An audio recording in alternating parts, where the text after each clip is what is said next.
Hello. Um, I'm going to try to describe something which is very difficult to describe. In fact, I would say it is impossible to describe, but I'm doing it because of selfishness.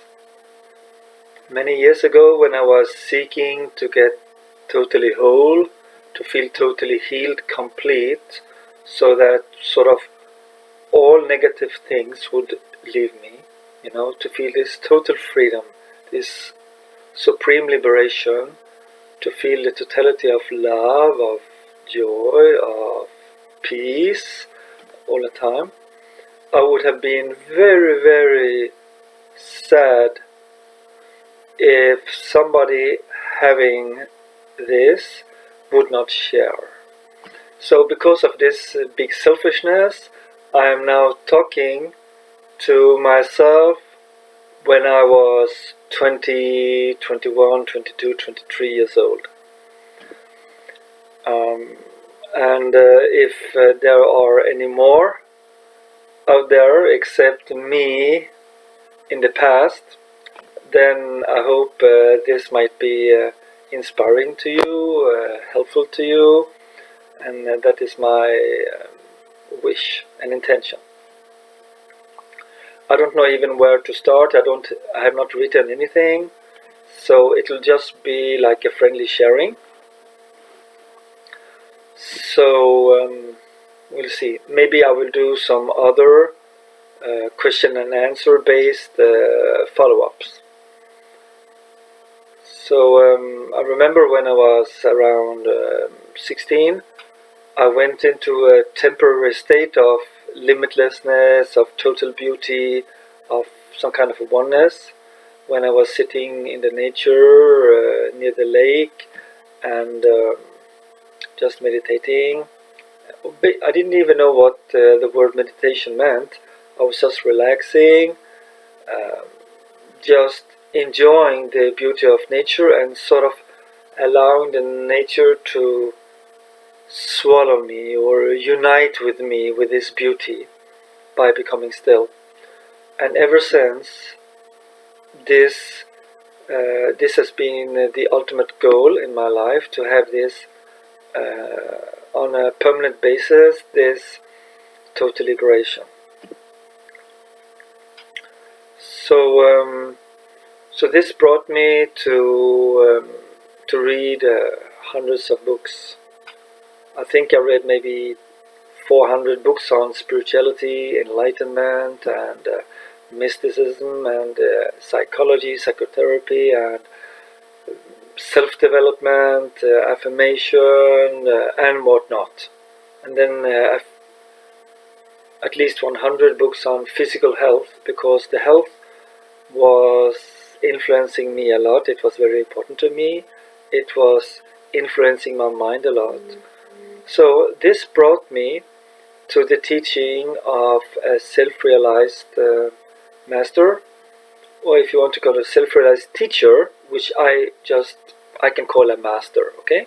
Or self-realized teacher. And this teacher didn't want to be a teacher. So when he was 16 years old, it just came to him.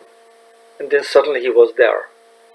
And then it took a few years for him to be able to sort of move around. And he couldn't speak for many years. It was such a powerful experience. The voice couldn't come out, but people felt the presence of his peace. And when I read about him, oh my God, I fell so much in love with him, and I felt this was my master. I trusted him, and he was very honest, and I knew he had something that I wanted. He had it. So I was going there, and I wanted to spend my whole life there until I got the same thing. And somehow I naively imagined that everybody living there, or half of them living there, they would be in some similar state or something very desirable for me. He died 1950, and I went there in 1990. I wanted to go there already 87 or something like that, but it got postponed. So I went there and prepared to live there my whole life at this sacred mountain in the south of India. And I was so disappointed when I saw that people seemed stressed, and I hardly saw anybody who had something really elevated. So I got so depressed that I was on for 3 days. I don't think I was sleeping even. So I was just praying and praying. I was following my master's recommendations. He said his master was this mountain. Somehow this mountain, according to my master, is some kind of divine incarnation or manifestation. And it is the manifestation of this divine power of making people getting self-realized, getting into this ultimate freedom. Buddhists call it nirvana, and Christians and so on, people who believe in God, Muslims, Christians, Jews, they call it kingdom of heaven or something, union with the divine, or Master Eckhart, he called it this the Godhead, yeah, union with the Godhead. So this mountain is very special. It has a very powerful presence, and to me it is also sort of, it's my grandfather, so it's also the master of my master.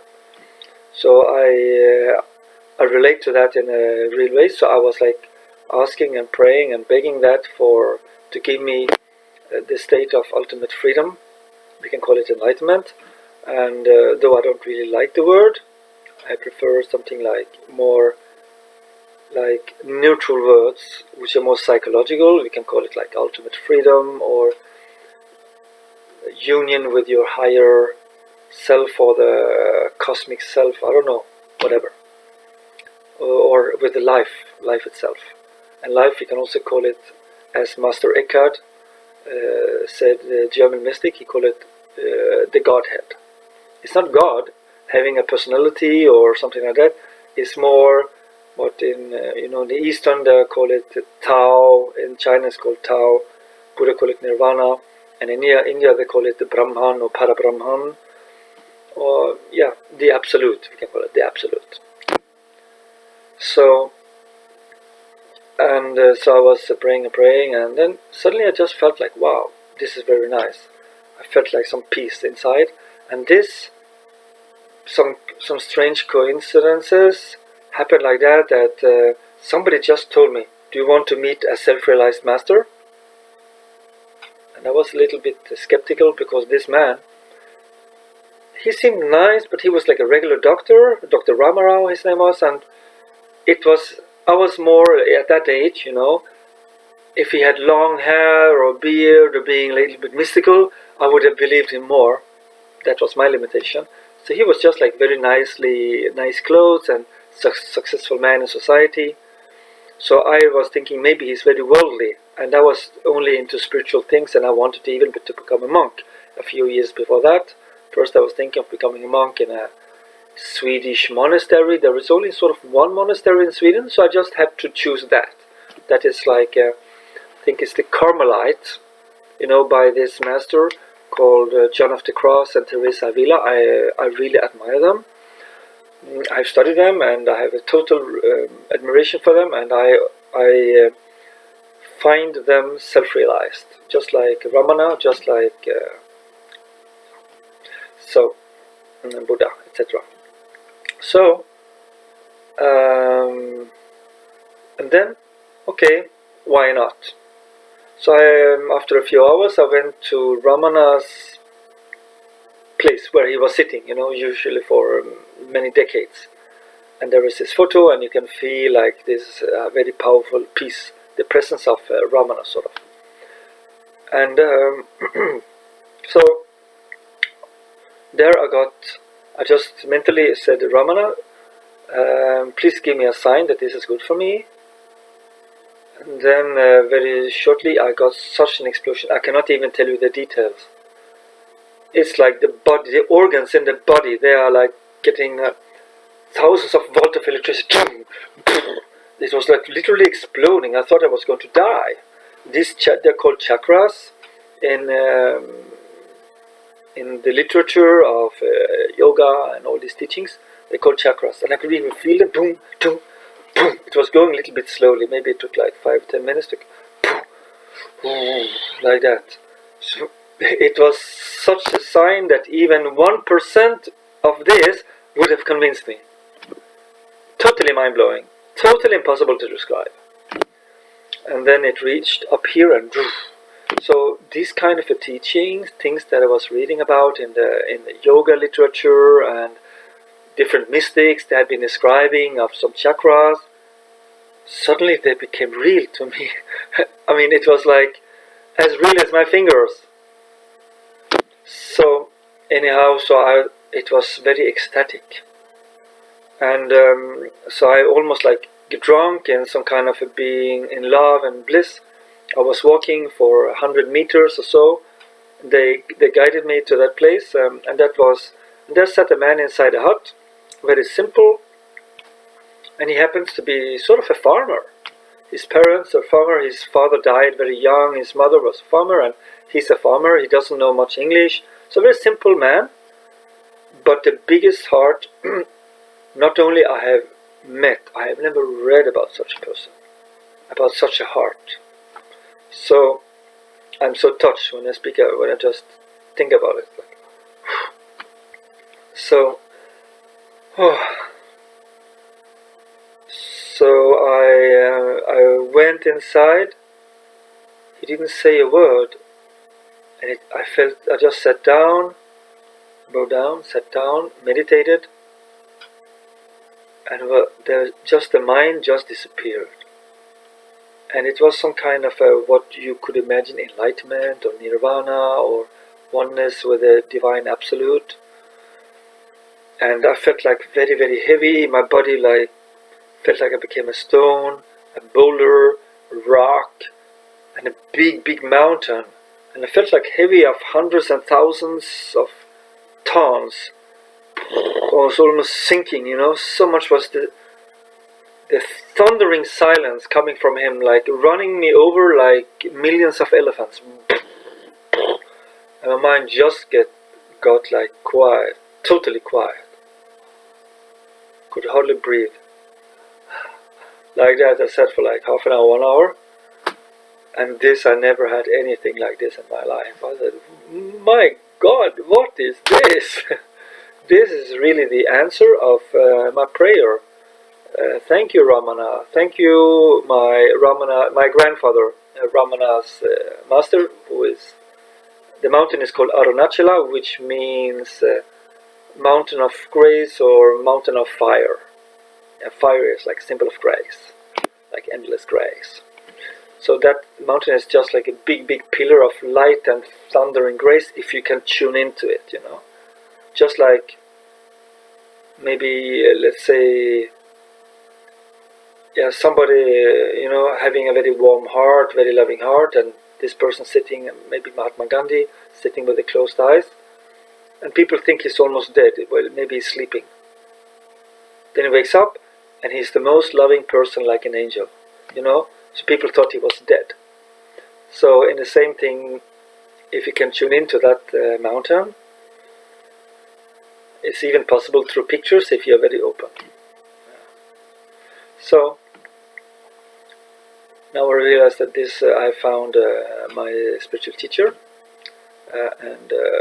and it all started by humble prayer, and I was really on my knees, and I was even telling to Aruncahala, my grandfather, Ramana's master, that if you don't give it, I think there is no meaning for me to live.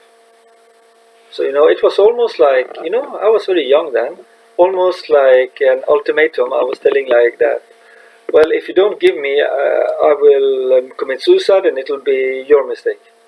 But this kind of childishness, but it's good to be a child. Even Jesus, he recommended people, unless you become like children, you cannot enter the kingdom of heaven or enlightenment, which is within. So, and then the next morning they told me I can come and say goodbye to my newfound master. He has a very long name, like this name. I don't even know his name, honestly. And I don't need to know. Why should I know? I've never been to his place. He was married. I don't know his wife. I don't know almost anything. So he sort of never spoke to me. I wanted to come and live there. He just ignored it somehow. He was very friendly, like sort of not telling anything, but it so happened. So anyhow, so they call him Nannagaru, or those who are very close to him just call him Nana. Garu is some kind of a respect, like in English, respected sir. Like Manchester United, Sir Alex. So this is like respected Sir Nana. You can just say Nana. So I was going to meet Nana, and there were like hundreds of people, almost only Indians, who were going to say goodbye to him. Some of them leaving with him, some of them just saying bye. So there was long queue. Everybody wanted to, get him to say hi, or get his attention. And when I came there, he just came to me. He didn't tell me one word. I never heard him speak. I didn't even know if he knew how to speak. He just came and he looked me in the eyes. Like that. And people told me later it was 20 minutes. I don't know if it was 20 years or 20 minutes. It was sort of 20 minutes. And what happened was endless explosions of nirvana, of enlightenment, and limitless electricity and limitless joy. I cannot even explain it. I can go on and on and on and tell what it was, but I can never even come close. So imagine the day before I became big like a mountain, felt so heavy, so much, mind got empty and blissful, and the body got so heavy. Just was sitting there, being one of 5 people, and he was sitting there. He didn't look at me in the eyes. Now he just came to me like that, 20 minutes. Imagine what happened. I was totally blown away. So anyhow, after that I got a fever, the highest fever in my life. I didn't, maybe 40. I was not scared to die, but I went to a doctor, was a German, very nice doctor, who was a spiritual seeker himself, who was in love with Aruncahala, like I was. So he said that this is very natural if you have a very high cosmic experience. There might be some cleansing, and fever is not so rare, he said. He had heard quite some stories about that. And he gave me some small tablets, and he said, don't worry. And he was just amazing, and he worked for free. He had a German or Swiss master called Hugo Maya. So he was serving, he was helping or giving free service some time a year to his spiritual teacher called Hugo Maya, and who did some social work there and helped the people. So I have a total respect for Hugo Maya, because his people seem to be amazing. And I don't even know anything about this Hugo Maya. I just like the name and the feeling of the whole thing. They were really, really amazing people. So, and then I went back, and at that time I stayed in Paul Brunton's house. And Paul Brunton, he was sort of my first guru. Hermann Hesse, sort of half guru, Siddhartha, and then Paul Brunton, who was writing about Hermann Hesse. And when I stayed there for 1 month in the ashram, in the monastery or spiritual center of Ramana, I just rented a room, the first available, and I knew after some days that it was the house of Paul Brunton. And that is where I prayed for 3 days. So it was really so many nice coincidences. So, and then when I was walking, when suddenly fever had gone, I could finally eat, and I was walking outside, and then suddenly I did not want to breathe. Suddenly breath left me. And I was thinking, what is this? I have been breathing my whole life, even when I sleep, and now I don't breathe. Better check the watch. Wow.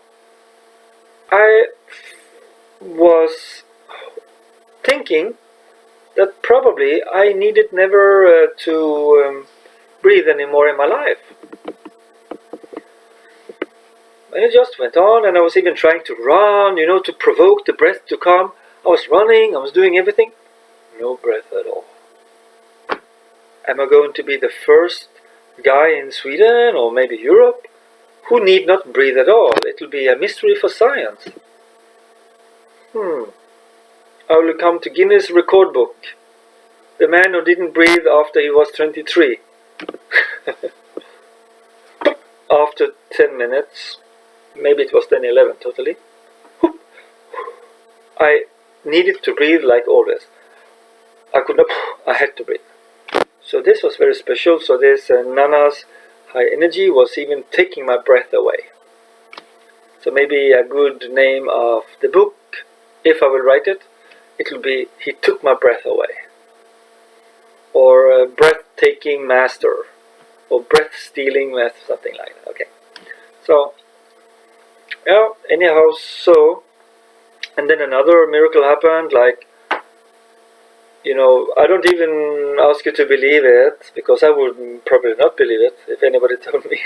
So anyhow, it was, I had to make a very important decision, and I was like thinking, no, I will not do it.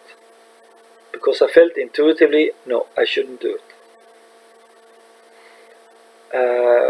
And suddenly I heard the sky speaking, the whole, like this, Freddy, run, clouds, as if, not only the clouds, in English you call it the thunder, like a thundering voice from all over the universe, not inside, like from up, coming down, but like sort of 4-dimensional, sort of, or 5 or 6 or 7-dimensional.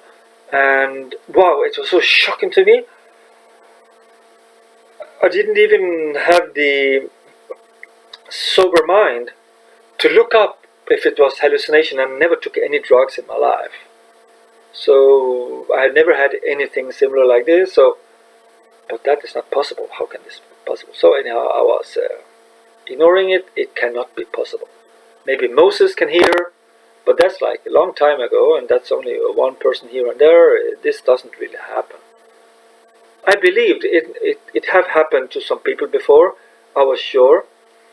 I'm a romantic. I prefer to believe than not believe. Why not? Even if it was not correct, it's very nice to believe. But anyhow, so I see no bad side effect of believing. Better believe a little more than a little less.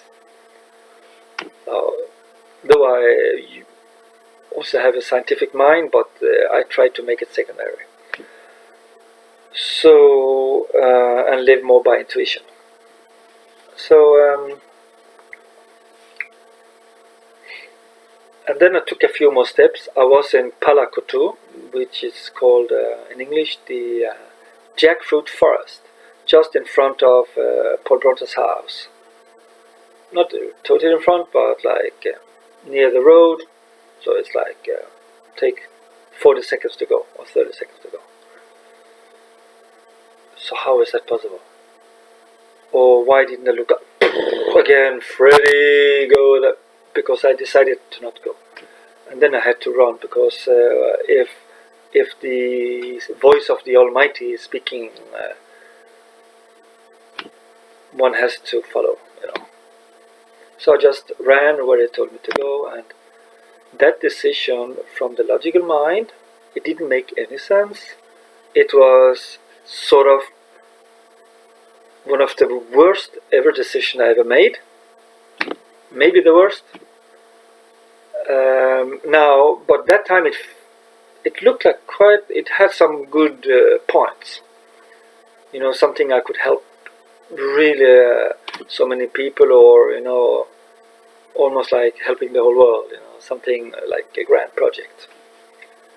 So anyhow, so I joined that project, and which is I wouldn't have done unless that voice would have told me. So anyhow, the voice itself, it was special. So it seems like my destiny, or the higher will, divine will, was for me to do something that I actually is not me, is against my nature, is really violating my integrity, is like, it's not me at all, you know. For me to get certain experiences or something, or to meet certain people or whatever it was, I was going through that, and because of that, I had to put a break on my Nannagaru thing. But you see, when he looked me in the eyes for 20 minutes, he went up to say bye, to take leave of Ramana, which I suppose he went to his grave. It's called in India, they call it Samadhi, which means the tomb of an enlightened master where his presence will be felt, still felt. So he went up there, and then when he came back, he told me 11 or 13 words. He said, Ramana told me that you are going to get enlightened, or fully enlightened in this life. So I count, I don't know, 11 or 12, 13 words, and he didn't tell me anymore. But when he told me that, I got such a relief that I knew that sooner or later in this life, like I prayed to Aruncahala, it was going to happen, that limitless freedom state. So yeah, and then I got the fever, and then I heard the voice. So I already knew everything was going to be fine. So I continued to love Nannagaru, but I put it somehow in the secondary plane, knowing that his blessing was there and his promise, his prophecy, that it was going to happen to me. And it was not, for me, it was not like a big deal. What is that? Like, that's not a big deal. Ramana himself, he said, it's the natural state of man. When you are in a deep, deep sleep in the night, everybody in the whole world is totally enlightened. So that state in itself is enlightenment. So if you are very, very good before you go to sleep, you can sort of like pray or hope or wish that when you wake up, you can sort of retain it for a few seconds or something like that, or more. And then you'll know what it is. So it's basically what Ramana said. It's the totally natural state of man. It's already there. It's just we have an illusory mind prison which hinders us to feel it all the time. So we are sort of almost like walking in a dream, feeling disconnected with everybody, disconnected from the higher source, from the universe, from the endless love, from the meaning of life. And thus, this kingdom of heaven is inside, this limitless love, peace and joy is totally within, but we can't feel it and see it, and therefore we try to fill this void, this emptiness, with something else, like falling in love, getting a lot of money, respect, success, sexual pleasures, food pleasures, drinking pleasures, drug pleasure, smoking pleasure, just pleasure seeking all the time. And the highest pleasures for most people is sex, power, money, falling in love, something like that. You know? So, and then we become dependent on the objects of our cravings, our desires, like Buddha said. And one desire got fulfilled, and then we get scared to lose it, or we want to have it again and again. So it's a never-ending cycle of desire after desire. Yeah. So what happened is that after 15 years after this, just by doing my meditations, I sort of entered a state which was very close to, I thought sort of it was probably this enlightened state, or we can call it the natural state. Let's call it maybe the natural state, like Ramana called it Sahaja Samadhi, which is natural oneness state, or the natural state. But it was not. It was not. but it had a lot of things in common. Sort of suffering was gone. It was numbed. But now I know it was not. But I sort of thought. So it was like, wow, it was amazing. And then, like 4 years ago, I started to feel that there should be a little more. And then, so I opened up to begin to deepen my search. And then 1 year later, happened also very mysterious things. I could share it later. And I got the feeling I had to look up Nannagaru or Nana. I checked his website and well, I should go. Then he could put the dot over the I. You know what he gave me that in the evening and then in the morning. It was sort of, I felt like it was the state itself. He gave me the full thing, or an initiation into it. But then it needed some time to ripen, or me to sort of let it get roots into me. So I felt to go there and meet him. And then but it was not like the total desire, like wow, unstoppable. So I'll do a little later. So I just kept it a little bit on a pause. And then I got a lot of mystical experiences with Jesus, especially with Mother Mary. I didn't even know. I just kept a gift in my hand. I didn't know what it was. And it just gave me so much in it, like boom, something really happened. Something like totally amazing, something very divine happened. And I opened the box. I didn't know. I thought it was, I don't know, maybe some chocolate or something. And then it was a picture of Mother Mary. Then when I looked at it, just vibrating up, the eyes were alive. So I have been doing a lot of having her as my spiritual teacher, Mother Mary and Jesus, which I didn't have before. I just liked them. So I didn't go to Nannagaru because of Mother Mary, and I just felt that she was my sort of my angel, my master. And because I feel it's good to have a master to help you to feel, to get oneness with your divine, with divinity, with the Godhead. Yeah. So I felt when I was 5 years old, I felt I could sort of see light, talk to master and the divine when I was small, and even my parents told me that I was doing this, and I was very trying to convince them, and I got very upset when they didn't believe me that I spoke to God and this kind. So I was born with these kind of things. And they also told me when I was 3 years old, I was like a small little Buddha or a Buddhist, because in the forest I told my parents they should never kill any insects. They must look down so they will not kill an ant or something, because an ant has a family and a grandmother and some children, and they will cry. They have to go to funeral, and their life are not worse or less worth than our lives.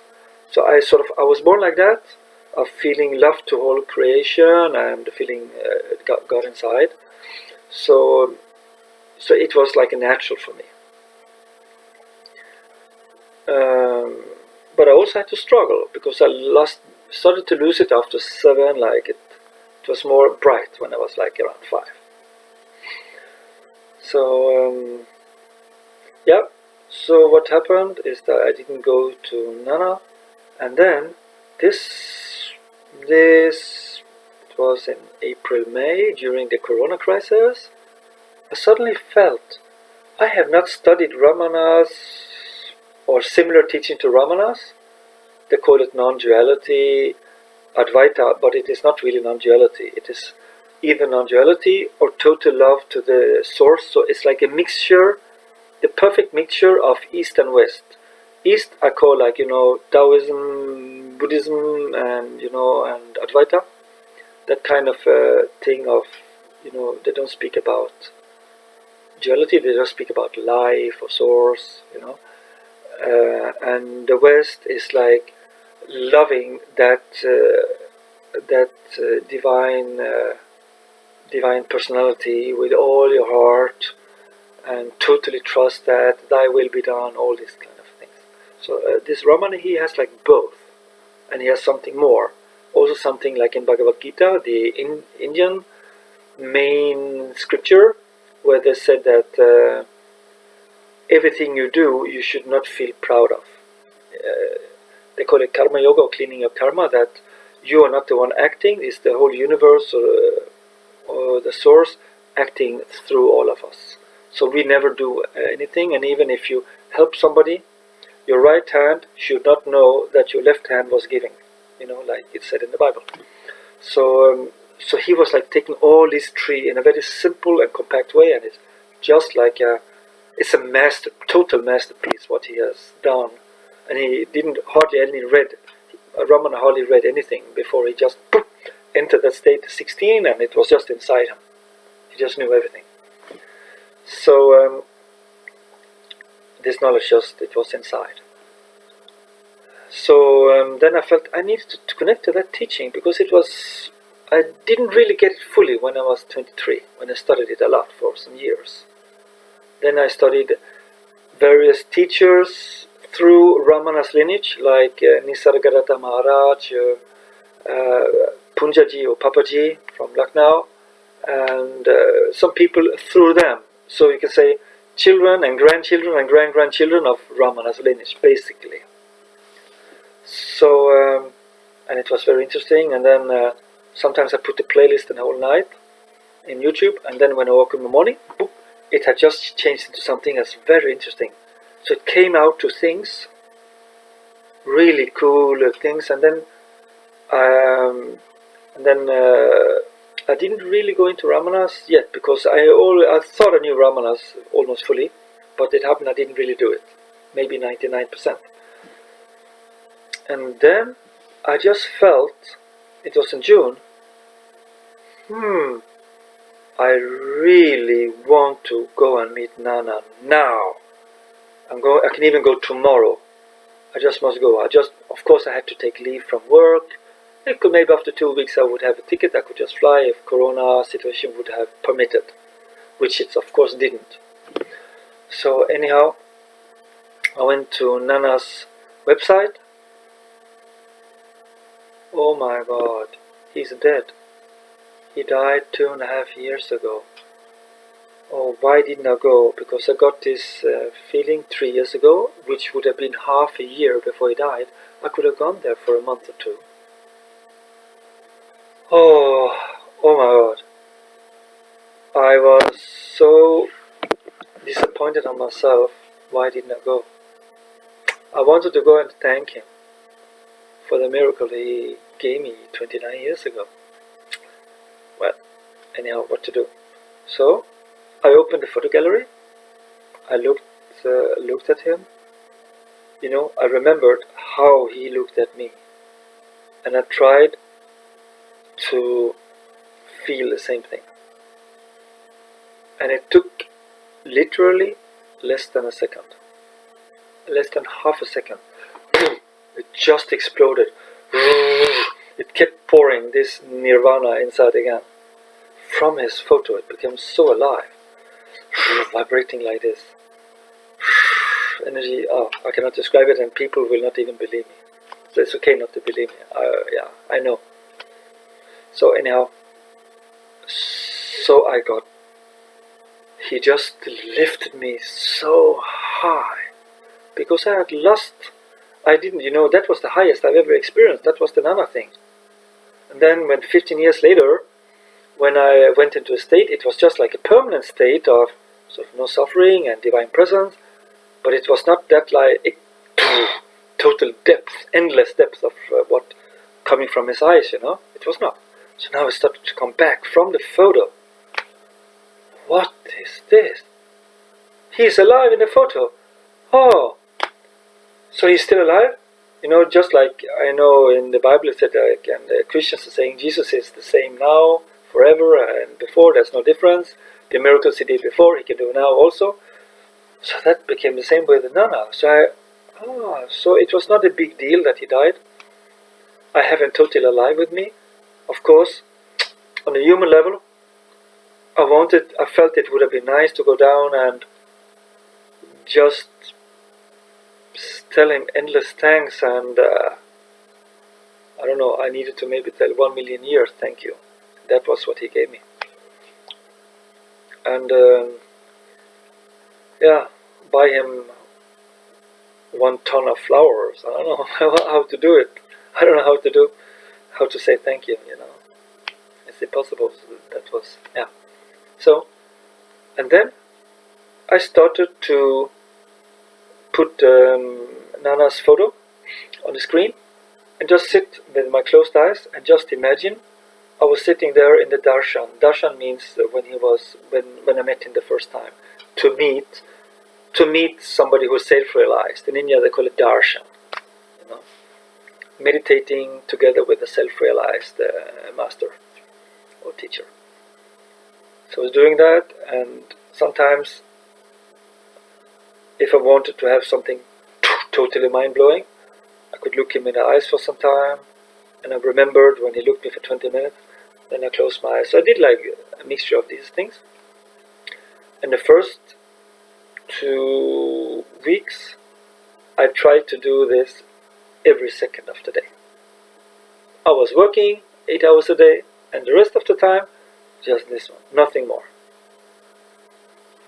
Yeah, for 2 weeks, I think it took 1 or 2 hours when I didn't do that. And I felt almost like guilty. Hey, I'm not serious. Oh, I know. So, and then that was the 4th of July, I think, or 5th of 4th, I think 4th of July. It's the day in India when they celebrate the gratitude to the spiritual teacher. So I just felt within these 2 weeks, I just felt I need Nana to give it the total thing to me because he promised me. You know? So what happened, in fact, even the day before, on the Saturday, this happened to be on Sunday, it was like going so much ecstasy. It was like I could feel it, that the real thing started. So it was like deepening, and then 1 month ago, when I started to tell some people about Nana, that this really happened, it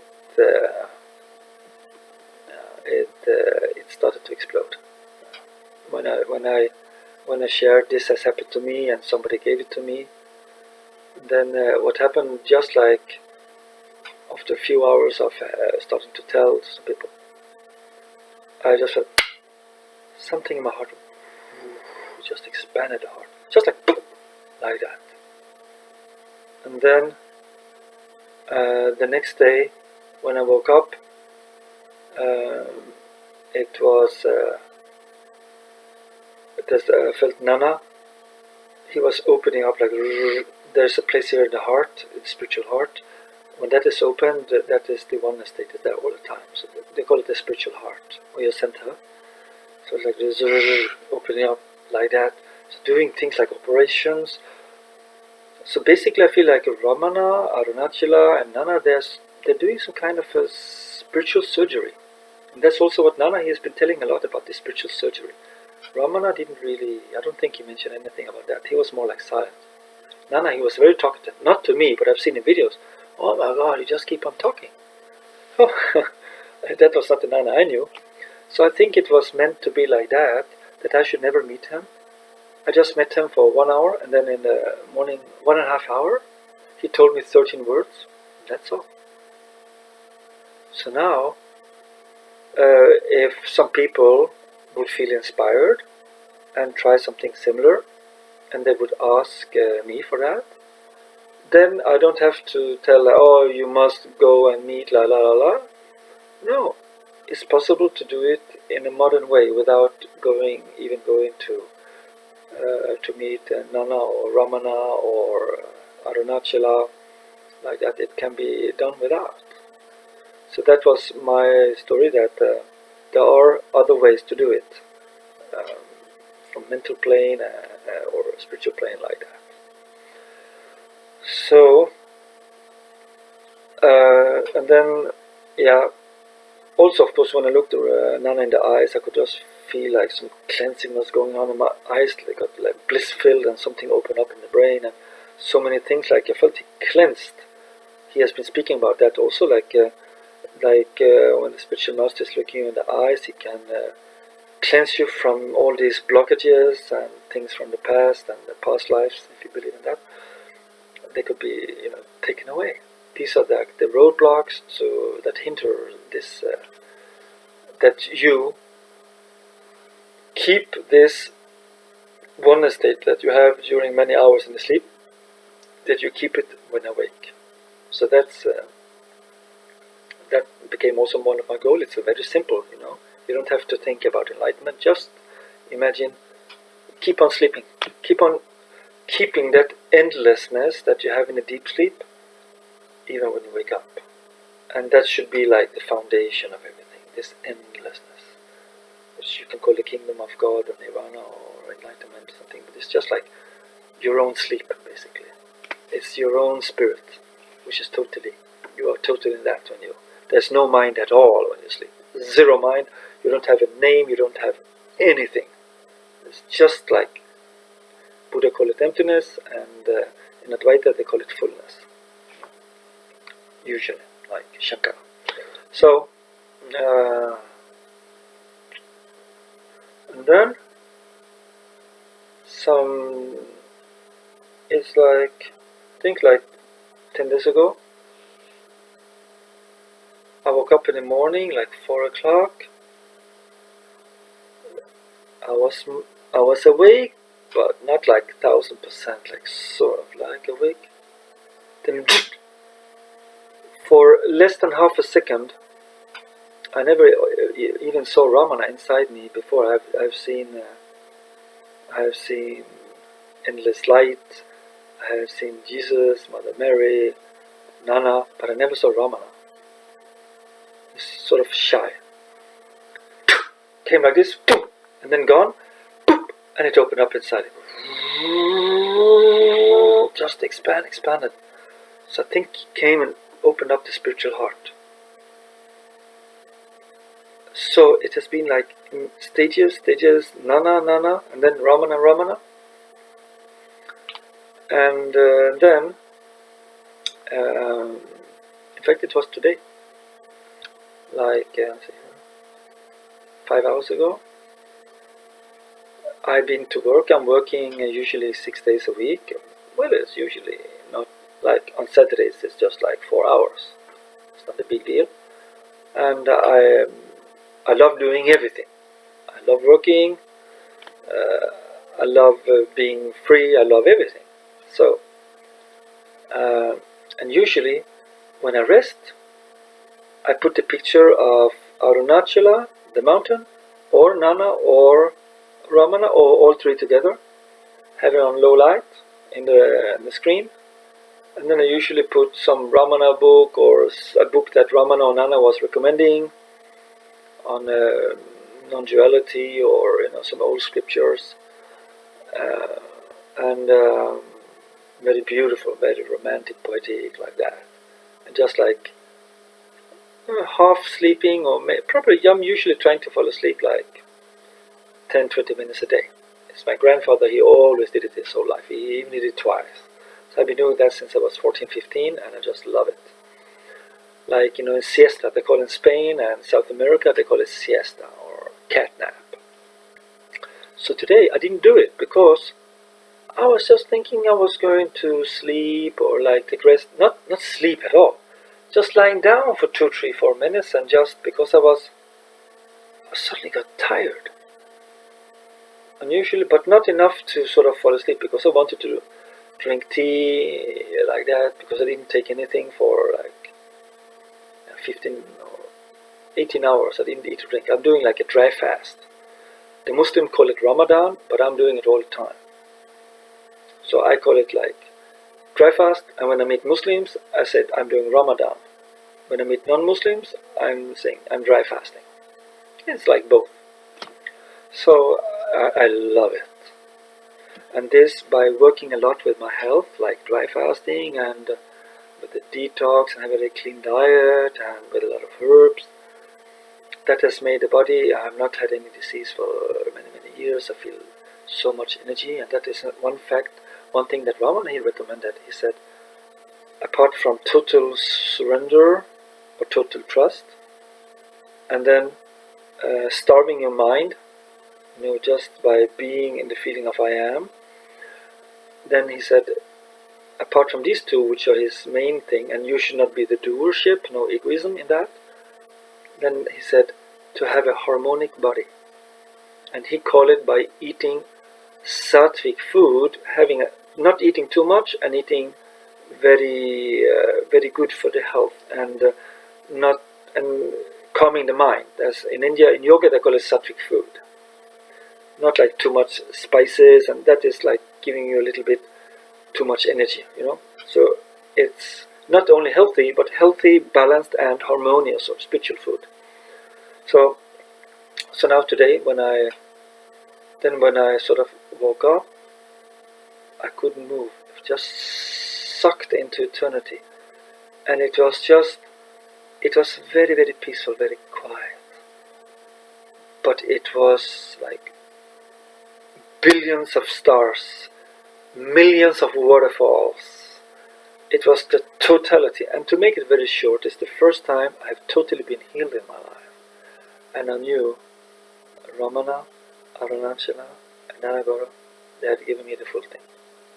So it is my joy to say that. And I did a lot of things after that to test it. It's just all the time now. Yeah. So it is possible to get it, and it happened when I slept. I didn't even do some prayer meditation before. So when I woke up, it was just endlessness, and it is there. And I don't know even who is speaking, what is speaking. Everything is just divine. Everything is just God. Everything is just limitless peace, love, and bliss. And as if this divine divinity is endlessly more real, than the physical world seems a little bit like a theater, or like non-reality, like a play, like a dream, And I think now I understand Socrates and Platon. They spoke about people sitting in a cave, and the shadows in the cave, we take them as reality. But they said there is a door, there's a reality out there. You know how beautiful it is? So that kind of a cave, the cave story of Platon and Socrates, that is my reality. And thank you, Platon, for Socrates. I don't even remember who did it. I think it was Platon. Thank you for writing this beautiful story, and it is true.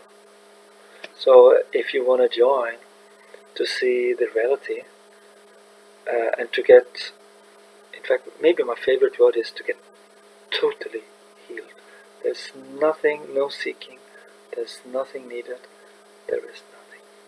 There is only endless fullness, and at the same time, total emptiness, but it feels more like total fullness. So, and this is beyond all the sensory pleasures, sexual pleasures, falling in love, winning money, having the power over the whole world, being the president of all the countries, having all the money in the whole world. That's just drop in the ocean. So this is the real thing, and that is inside all of you. So my two masters, Ramana and Nana, they worked for free. And they were just simple people. They never said they're better or special. So it would be my hope that if somebody would need me to guide a little or share some good insights and be guiding a little bit, friendly like a brother, then it's my hope that somehow I will be able to do it for free. I've been doing courses before to teach about health and to get release of blocks. that I don't mind these things getting, maybe people can donate something or they can pay, I don't know. But about this spiritual, straight spiritual thing, it's my desire, it's my hope that somehow it can remain free. Either by me working, I'm mainly working as a language teacher, and I love my students like that, and if I leave it, they will probably be very sad and I will miss them. So anyhow, so either, but I can sponsor it by that, and or who knows, if suddenly I won a lottery of big money, I could put in the bank, and then I need not work after some time, and I can just help people, and maybe have a little place, maybe in Aruncahala, in south of India, and then maybe place here in Sweden, maybe one in Russia, maybe one in Africa. I love Africa. I love. I would like to have one in Kenya, Sweden, Russia, maybe America, south of India. It can just be a. It need not even be my own place. Just a place I can sometimes go, like a summer house, or I could just stay there, and yeah, whatever. I don't know. We will see. We will see. So yeah, I wish you could feel how it is. Maybe difficult. So anyhow, so my sincere wish is that everybody who is wishing to get totally healed once and for all, that that it might happen, and because it's the natural state, everything else is just a dream. So thank you for listening, and be blessed on your journey.